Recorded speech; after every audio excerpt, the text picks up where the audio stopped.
দিন এনে দিন খায় যারা, বর্তমান পরিস্থিতিতে চরম বিপাকে তারা। রোজগারে ভাটা পড়ার ধার দেনা করে কোনো মতে কাটছে তাদের দিন। শ্রমজীবী মানুষ বলছেন, সঞ্চয়ের সামান্য অর্থ এরই মধ্যে খরচ হয়ে গেছে। দ্রুত সবকিছু স্বাভাবিক না হলে কঠিন হয়ে যাবে জীবন ধারণ। রাজধানীর শ্রমজীবী মানুষের কথা শুনেছেন তাজনুর ইসলাম, ছবি তুলেছেন নাহিদ হোসেন।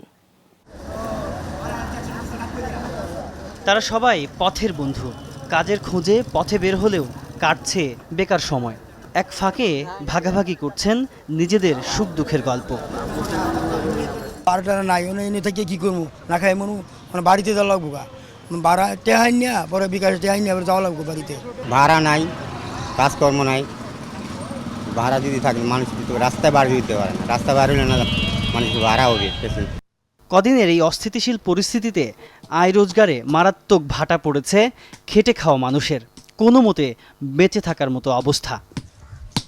ঘরে বাজার সদাই নেই, না পাইরা বাচ্চাগুলির গ্রামে পাঠাইছি। এখন আমাদের কোনো কর্ম নাই, ইট ভাঙ্গি ইটও বিক্রি করতে পারতেছি না যে আমরা চলবো। লুডি হতে উদার রেখেছি, এটা না কি গ্রাম একটা লুডি চাই আনছি।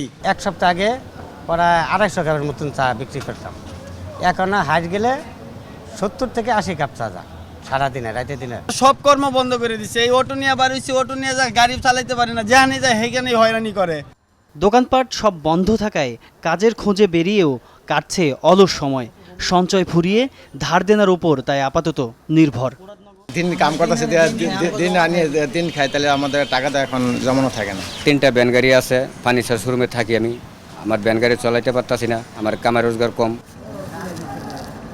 উদ্বেগ উৎকণ্ঠাকে পাশ কাটিয়ে তবুও কাজ শুরু করেছেন কেউ কেউ।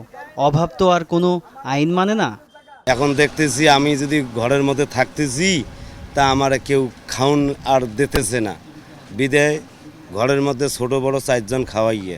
দিন এনে দিন খাওয়া এসব মানুষের চাওয়া একটাই, জলদি কেটে যাক অস্থিরতা, সবার জন্য সুদিন ফিরুক। তাজনুর ইসলাম, যমুনা নিউজ, ঢাকা।